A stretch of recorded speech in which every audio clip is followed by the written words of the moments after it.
Roda a vinheta porque eu voltei para essa plataforma.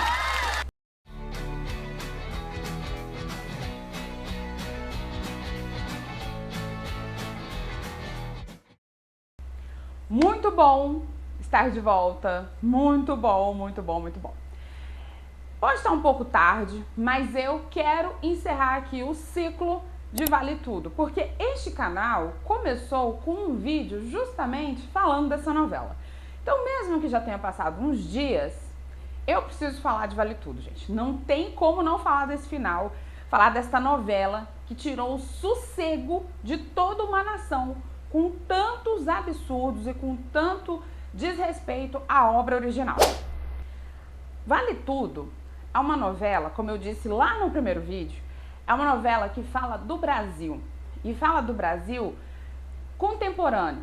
No caso, a primeira versão fala do Brasil de 88, um Brasil que está saindo de uma ditadura militar, que está redigindo e fazendo a sua primeira Constituição pós-ditadura, que está discutindo direitos das mulheres, que está discutindo corrupção e vários outros assuntos. Agora, em 2025, o que a gente viu foi uma Vale Tudo esquecendo do Brasil por completo. Porque várias coisas que aconteceram na novela não conversam com o Brasil. Ironicamente, na própria abertura a gente via vários elementos que conectam a novela ao Brasil.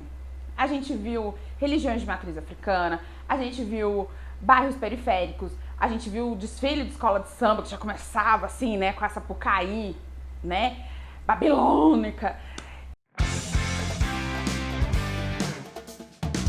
Não me convidaram pra essa festa pobre. Enfim, e aí, quando a gente começava a assistir a novela, a gente via uma coisa assim absurda. Pode ser até assim, mas era uma ficção. Mas, gente, até a ficção tem seus limites, até a ficção tem suas regras, né? Não fazia sentido muitas coisas, não fez sentido inúmeras coisas não fizeram sentido em Vale Tudo ao longo desses 178, 180 capítulos. A morte da Odete Roitman, eu acho que de tudo que aconteceu, a morte da Odete foi pior. Mas até a gente chegar na morte da Odete, a gente teve o apagamento da Thaís Araújo como protagonista, que foi assim, irreparável, um erro irreparável, e a gente sabe por que isso aconteceu. A questão do alcoolismo, em 88, a gente não tinha alguns debates sobre o alcoolismo e não via o alcoolismo, né, como ele é visto hoje, porque temos aí, graças a Deus, o avanço da ciência. Mas isso não tira o mérito de que em 88, Gilberto Braga teve muito mais coragem de colocar a Heleninha Roitman fazendo coisas que é muito comum na vida de quem convive com alcoólatra, ou com alcoolista, como falaram muito nessa atual versão. Muitas coisas. A cena, por exemplo, que a Helena quebra as coisas no hotel, quando ela vai para a clínica, quando ela volta da clínica, os medos que ela tinha. Teve várias coisas que foram muito melhor abordadas em 88 do que agora em 2025. E isso é o mérito do Gilberto Braga mesmo, sabe? É uma coragem para sustentar o que queria fazer. A gente teve uma Odete Roitman fazendo ceninha porque, se você, como ela disse, se eu fosse pai, vocês iam gostar de mim exatamente do jeito que eu sou. Vocês não gostam de mim porque eu sou mulher. Ai, gente, assim...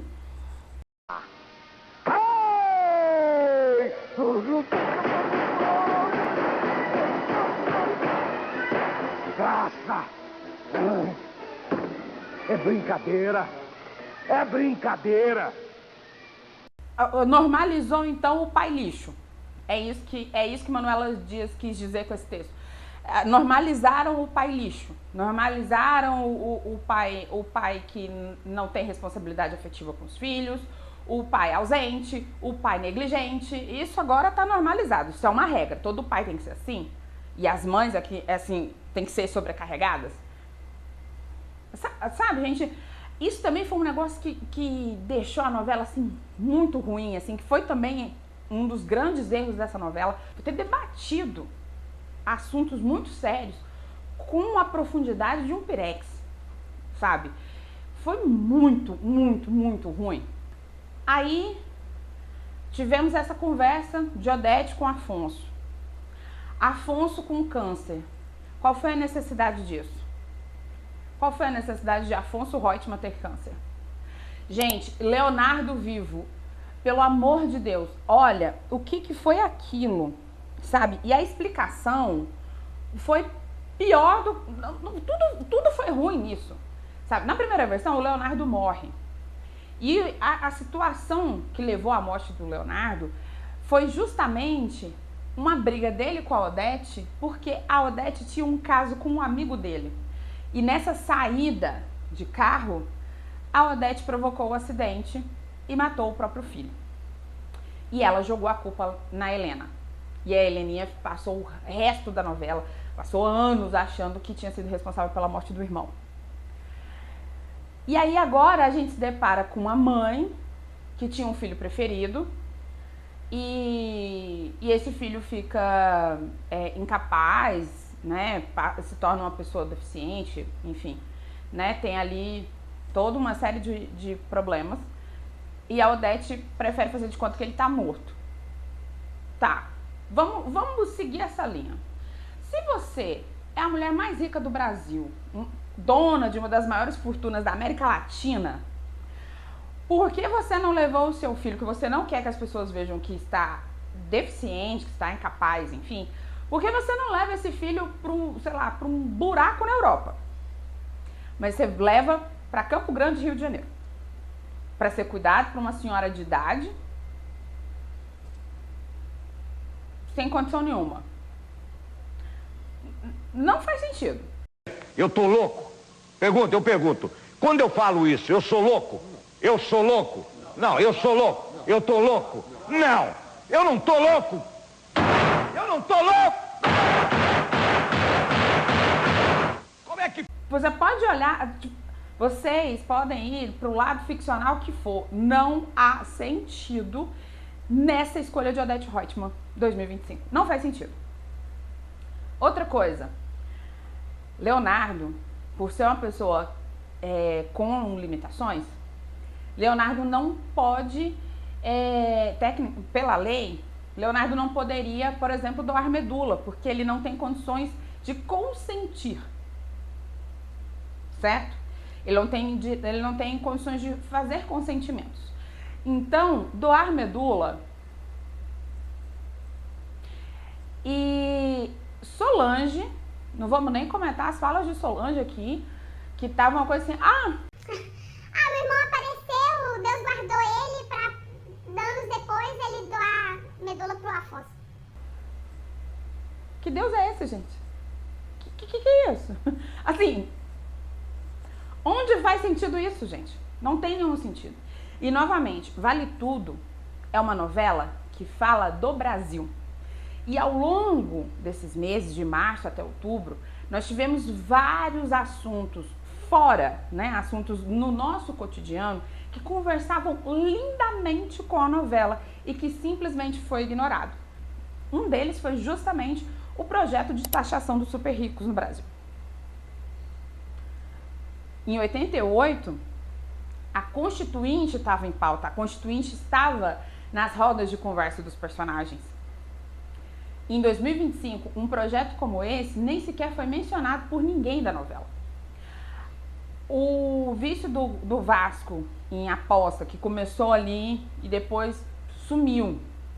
O cara apostou a pensão do próprio filho e simplesmente isso foi esquecido no churrasco. Sabe? Esquecido. A pauta dos bebês reborn. Pra quê? Pra que falar daquilo? Daquela forma, daquele jeito, sabe? Aldeide, isso porque assim, Aldeide, uns capítulos antes, estava conversando com a Consuelo e dizendo abertamente que ela era muito tranquila por ser uma mulher naquela altura do campeonato sem filho. Aí ela vira mãe de bebê reborn. Não faz sentido. Não faz o menor sentido. Não fez sentido também a Raquel perder tudo, E, inclusive, o embate de Odete Roitman e Raquel Acioli em 88 vai até o final. Até depois da morte da Odete. Para vocês terem uma ideia do quão tensa era a relação dessas personagens. A Odete e a Raquel, elas brigam até o último capítulo. Porque a Odete, mesmo depois de morta, ela vai causando. Vai passando o trator da tragédia. Em 2025, a Odete nem morre.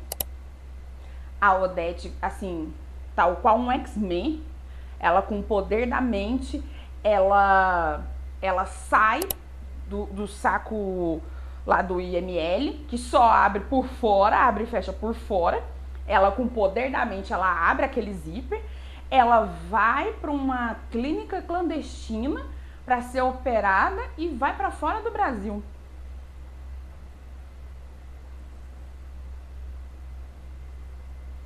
Não faz sentido. Não fez o menor sentido isso. Não fez sentido o tiro que supostamente matou ela ter sido do Marco Aurélio.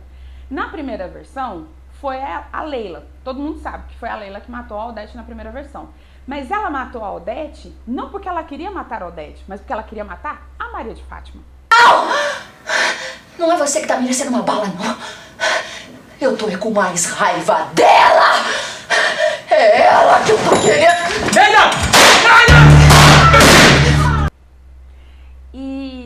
E aquele gente, o Copacabana Palace ter virado assim um point de entrega de armamento, todo mundo entrou com arma lá no Copacabana Palace.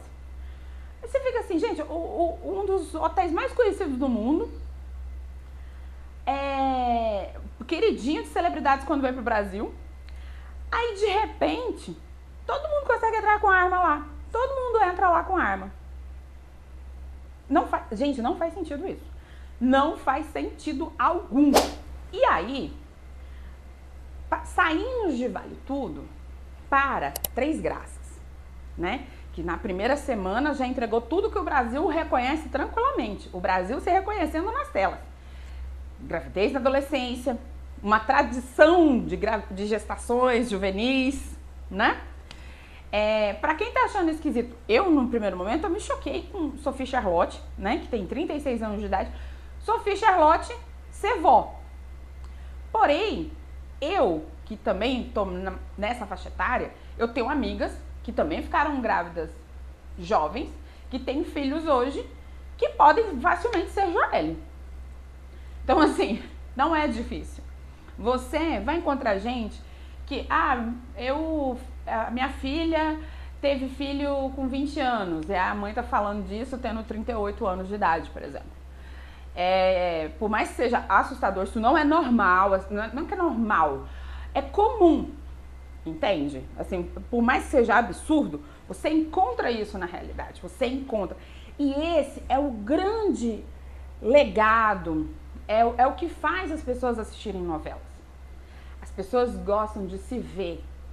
O Brasil gosta de se reconhecer nas telas. O Brasil gosta de se ver numa novela. O Brasil gosta disso. Não à toa que nós somos um dos maiores exportadores de novela do mundo. As nossas novelas fazem sucesso em vários países. Várias novelas nossas têm lembranças muito boas. Vale Tudo, por exemplo, é uma novela que foi muito marcante, não só pelo clássico Quem Matou Odete Roitman, mas por ter colocado tanto de Brasil dentro de si. Por ter tido, de tantas formas, o Brasil pode se reconhecer. Você é pobre, você se vê ali em Vale Tudo. Você é corrupto, você também tem sua vez lá. Você encontra o Brasil em Vale Tudo, assim como em outras novelas. E Três Graças não é diferente nesse ponto. Pode ter um absurdo aqui e ali, por exemplo, trajeto para ir para o posto de saúde. Pô, gente, aí vocês estão de sacanagem, né? Mas, essa questão, por exemplo, dos medicamentos falsos. Todo mundo lembra que no final dos anos 90, a gente teve um escândalo, né, de medicamentos de farinha, né, que eram anticoncepcionais, que foram consumidos por várias mulheres e que acabou, né, gerando aí várias, né, gestações não planejadas. A gente teve esse caso, então a gente lembra desse assunto, né? essa questão do abandono, né, abandono de pais, os pais que abandonam as mulheres quando elas ficam grávidas, né? Isso não é uma coisa incomum. É muito triste disso ser tão recorrente, mas isso acontece, né? Isso, estar na novela também é muito corajoso e muito certeiro da parte do Agnaldo Silva. A trilha sonora da novela é muito boa, porque é uma trilha muito Brasil. Até essas questões do Ferete, né? Questão do adultério, a amiga talarica, né? Enfim, tem várias coisas, tem muito Brasil dentro de Três Graças. E foi a falta desse Brasil que frustrou quem assistiu Vale Tudo. Foi assim, uma frustração imensa, imensa, imensa, imensa. Foi muito ruim. Eu queria estar errada, mas desde o começo eu falei que isso não ia dar certo. Vários vídeos, eu vou até montar a playlist, vou deixar aqui no canal, a playlist com todos os vídeos que eu fiz apontando Vale Tudo. E em todos eu deixei claro, gente, isso não vai dar certo. E infelizmente eu tava certa, porque realmente não deu certo. Foi um horror, um horror. E pra fechar o vídeo, eu quero deixar aqui 2 indicações de leitura muito boas. A primeira é a biografia do Gilberto Braga, que foi escrita pelo Arthur Chechel e pelo Maurício Sticer. É muito interessante, eu ainda tô lendo aqui, como vocês podem ver, mas eu tô achando muito interessante, como tem muito dele também nas novelas, né? Você vai entendendo como que foi a construção desses personagens que ele fez ao longo da vida, porque tem muito dele, muito, muito dele mesmo, até mais do que eu pensei que teria. E aí nós temos também um livro muito interessante que é da Esther Hamburger, que é o Brasil Antenado. E ela fala justamente dessa relação do Brasil com as novelas, que é muito interessante. E aí já começa, por exemplo, aqui ó, na capinha nós temos a Aldete, aqui ó, Hino de Arrasto, aqui ó, as novelas Irmãos Coragem, Vale Tudo, aqui é A Indomada. E aí a gente vê assim, né, como a novela é um assunto importante, porque na novela a gente vê muito do país e é um mecanismo muito importante justamente para fomentar debates, né? A gente tem vários casos de novelas que foram muito importantes na promoção de debates sobre tráfico de pessoas, sobre adoção, sobre crianças com deficiência.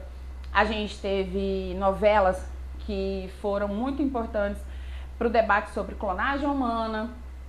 Enfim, a lista é imensa, a lista é imensa. Novela é um negócio que é muito sério para o Brasil e Manuela Dias realmente errou muito. Se era para fazer uma coisa tão distante do que Gilberto Braga fez, era melhor que tivesse colocado outro nome, tá bom? E é isso, gente, tô de volta. Muito obrigada a todos vocês que ficaram por aqui.